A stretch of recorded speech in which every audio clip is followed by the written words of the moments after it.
नमस्कार। दिव्य होम के माध्यम से मैं फाल्गुनी आप सबका हार्दिक स्वागत करती हूँ। जैसा कि आपको पता है, हम दिव्य होम में एक सीरीज चला रहे हैं भारत के सुप्रसिद्ध मंदिरों के निर्माण, इतिहास और उसके रहस्य की चर्चा। इस श्रृंखला में आज मैं आपको ले चलूंगी ओमकारेश्वर महादेव। इससे पहले कि हम चर्चा आगे बढ़ाए, रोज की तरह मुझे कमेंट बॉक्स में ओम नमः शिवाय जरूर लिखें और मेरे चैनल को सब्सक्राइब करें।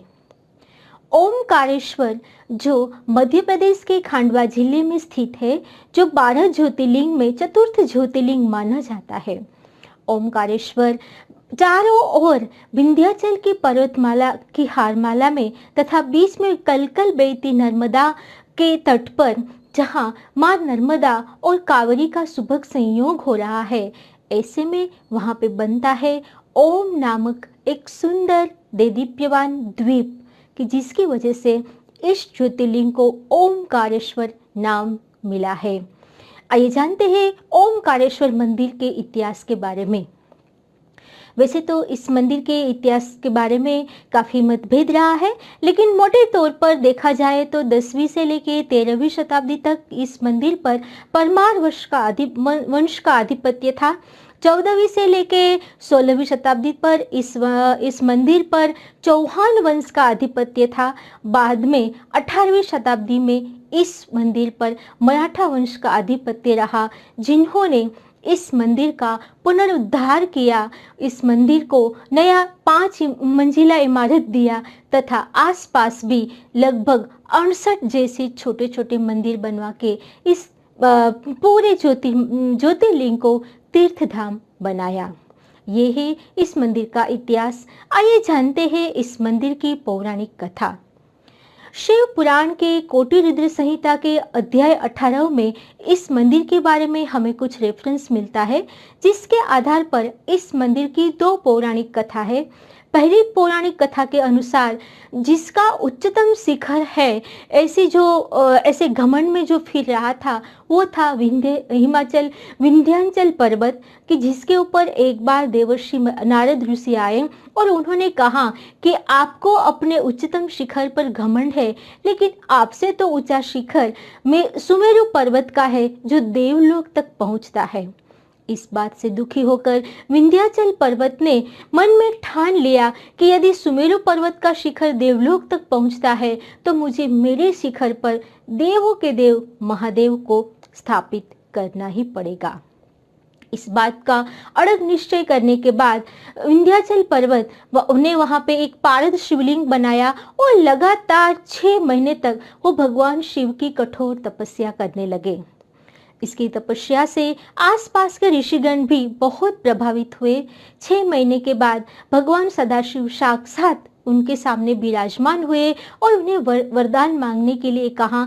तब इन्होंने बताया कि आप अपना स्वयं स्वरूप यहाँ पे प्रकट करो और यहीं पे स्थापित हो, यही मेरी शुभकामना है। लेकिन भगवान शंकर ने कहा कि जिस पारद शिवलिंग को आप इतने 6 महीने तक लगातार अब साधना करते रहे हो, इस शिवलिंग को मैं ऐसे ही नहीं जाने दूंगा। अतः इस पारद शिवलिंग का उन्होंने 2 भाग किया। एक भाग को दक्षिण क्षेत्र में ममलेश्वर के रूप में और दूसरे भाग में अपना खुद का ज्योतिर्लिंग स्वरूप देके और उत्तर भाग में, नर्मदा के उत्तर भाग में ओमकारेश्वर के रूप में स्थापित किया। अतः ओमकारेश्वर और ममलेश्वर, या शास्त्रों में उसे अमलेश्वर भी कहते हैं, दोनों ही एक ही ज्योतिर्लिंग का 2 रूप है। इस तरह से भगवान सदाशिव ने विंध्याचल की बात मान के अपना स्वयं ज्योतिर्लिंग वहां पे स्थापित किया। एक दूसरी पौराणिक कथा के अनुसार राजा राम के जो वंशज थे, राजा मांधाता, वो यहाँ इस क्षेत्र के आधिपत्य देवता थे और वहाँ राज्य भी करते थे। उन्हें कठोर तपस्या करके भगवान शिव को प्रसन्न किया और वहीं पे स्थापित होने के लिए वरदान मांगा। तब भगवान ने खुद अपना ज्योतिर्मय लिंग वहाँ पे स्थापित किया, जिसे आज हम ओमकारेश्वर के रूप में मानते हैं।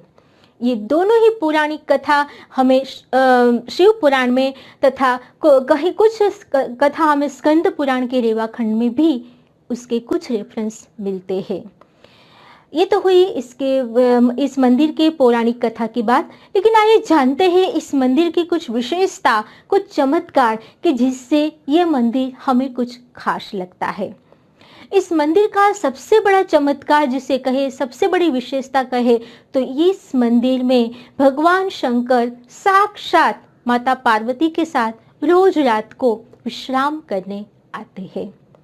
कहते हैं जब भगवान शंकर माता पार्वती के साथ तीनों लोक की यात्रा में निकलते हैं तो विश्राम करने के लिए वे ओमकारेश्वर जाते हैं। इसीलिए ही रोज रात को यहाँ के मुख्य पुजारी शयन आरती के बाद भगवान शंकर के लिए बिछौने बिछाते हैं, उसकी सैया तैयार करते हैं। माता पार्वती के साथ खेलने के लिए वहाँ चौसर बिछाया जाता है, उसके पासे भी रखे जाते हैं तथा एक चांदी का झूला भी भगवान शंकर के लिए रखा जाता है। लेकिन चमत्कार कहे या भगवान का वरदान कहे, जब दूसरे दिन सुबह मंदिर खोलते हैं, मुख्य द्वार खोलते हैं, तब वो पासे अस्त व्यस्त मिलते हैं, चौपाड़ अस्त व्यस्त मिलता है। उस चद्दर पे जो सैया बनाई थी उस चद्दर पे सिलवटें मिलती है और चांदी का झूला भी हिलता हुआ मिलता है, जिसका रहस्य आज तक कोई नहीं सुलझा पाता।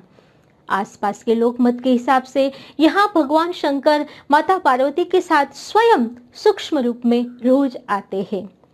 इस मंदिर की दूसरी सबसे बड़ी विशेषता है एक ज्योतिर्लिंग का दो भाग।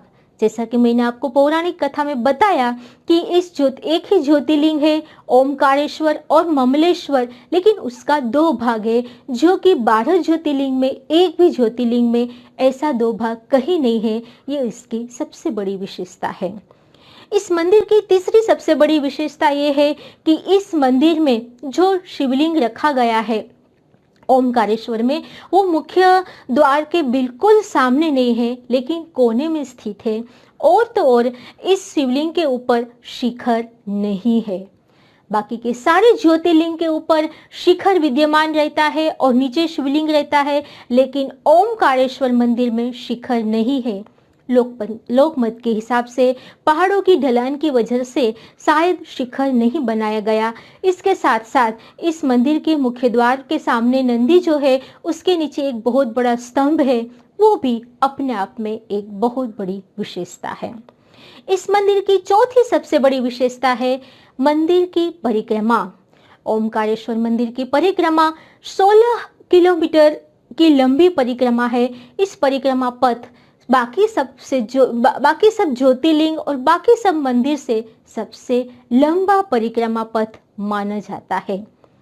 इस मंदिर में ये परिक्रमा पथ के बीच में 68 तीर्थ के लिए छोटे छोटे मंदिर विद्यमान है जो मराठा वंश में बने थे, और इस पूरे परिक्रमा पथ को हम नाव में बैठ के सुंदर तरीके से आसपास के विहंगम दृश्य देखकर पूरा कर सकते हैं। कहते हैं कि 33 करोड़ देवताएं रोज इस परिक्रमा पथ पर अलग अलग भेष में आते हैं और भगवान सदाशिव का आशीर्वाद पाते हैं। इसीलिए तो इस परिक्रमा पथ को नर्मदा नदी का नाभि स्थल बोला गया है। इस मंदिर की पांचवी सबसे बड़ी विशेषता है इस मंदिर की का जो पूजा व्यवस्था है वो। इस मंदिर में तीनों समय पूजा होती है, जहाँ तीनों समय दूध, दही और माता नर्मदा के जल से अभिषेक होता है। लेकिन जो प्रातःकालीन पूजा है वो मंदिर ट्रस्ट से होती है। मध्यकालीन पूजा है वो सिंधिया घराने से होती है, और उसकी संध्याकालीन पूजा है वो होलकर घराने से होती है, जो भी अपने आप में विशेष, अपने आप में खास है। इस मंदिर की छठी सबसे बड़ी विशेषता है इस मंदिर की शयन आरती।